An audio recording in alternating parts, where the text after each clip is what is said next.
Jörg is an associate professor at Wilfrid Laurier University. Full disclosure, I'm a graduate of Wilfrid Laurier University. I didn't pick these two guys because they're associate professors there. It's just as we're putting this together, their names came across my desk as people who were attuned to politics and participatory politics. And we had some very good conversations. And so I wanted to share that with everybody here. And there's certainly others in the community that we'll be reaching out to in the future. But Jörg, I'll turn it over to you. Thank you very much for being here with us this evening. Yeah, thank you very much, Rob, and to everyone else. I think I want to highlight again that this is really important that we have this conversation. So thank you very much for creating the space here. Just trying to share my slides quickly. My background is I'm interested in Canadian politics. I'm also very interested in what's going on in the Waterloo region here as a resident of Kitchener, but I'm also a comparative political scientist. So what I've been trying to do is tapping into the research that we have and trying to make sense of a few points related to the municipal elections, regional elections in 2022. First of all, what I would want to add very quickly to what Andre said as well, I think it's important to keep in mind that we all know participation, the duty to vote, etc., has been declining since the 80s at least.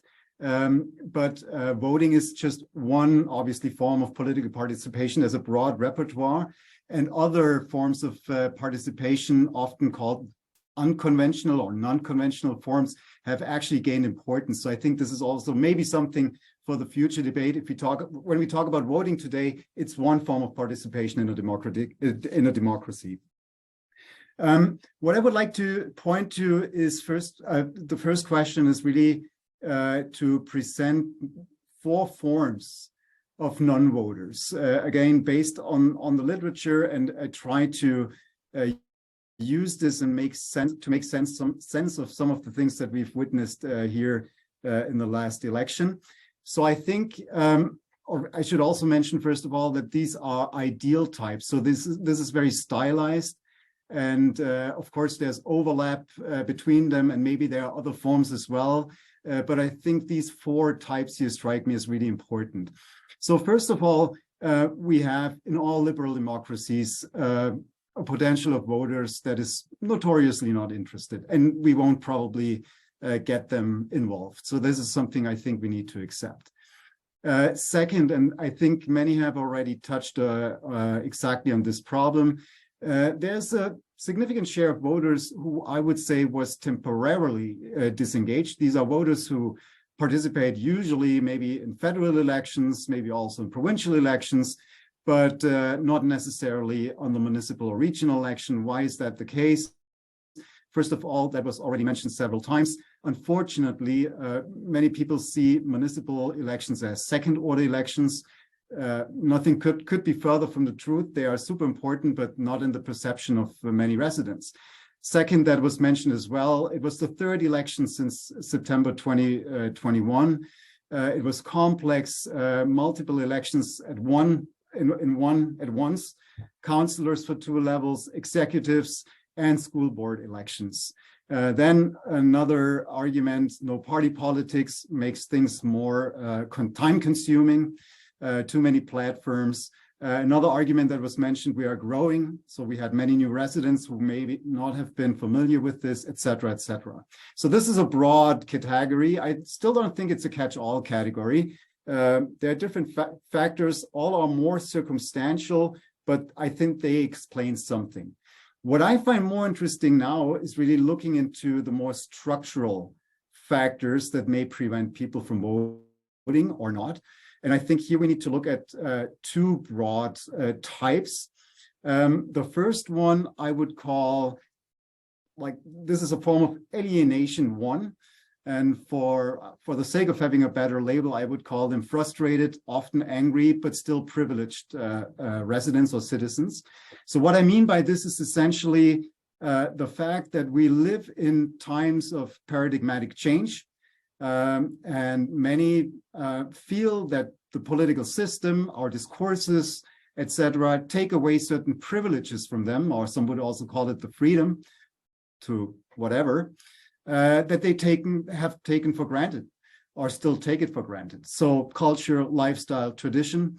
And I would call this one incarnation of our tantrum democracy. It often reminds me of my 8 and 10-year-old when I say screen time is over. One good example, traffic calming. I have a quote here from Waterloo City Councillor Diane Freeman in an article by Jeff Outhit about the speed limit.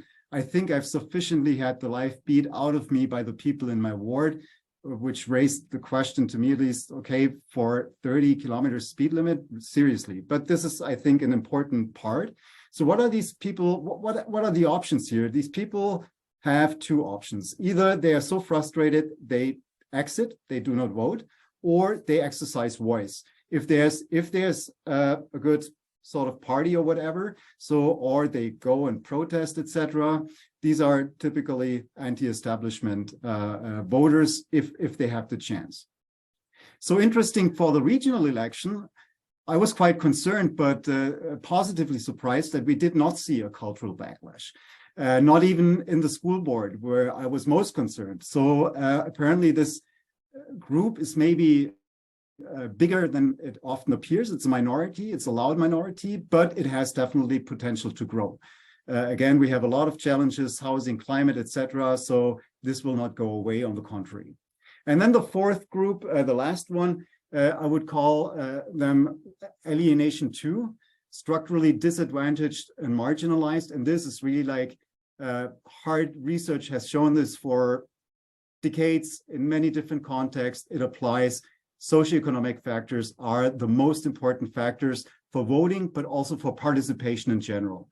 So if you want to run a campaign, you need money, you need time, you need resources, you need civic skills, you need to be able to argument, but also even to vote. I mean, for many, it's a challenge to subscribe to a newspaper and get informed, or having the time.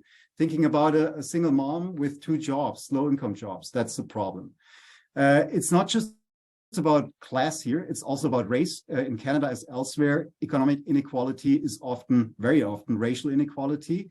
And then this creates these, what I would call self-perpetuating representation gaps, because those people who represent us are often affluent, white, etc. And there's a gap, and that leads to further disengagement.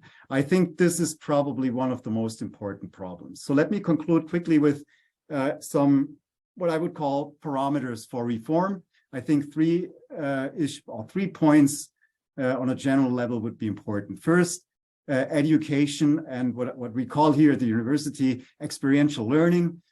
We need to create more active engagement opportunities, and not just the online feedback Waterloo Region Engage, which is very passive and is used by those people who are already quite informed anyways.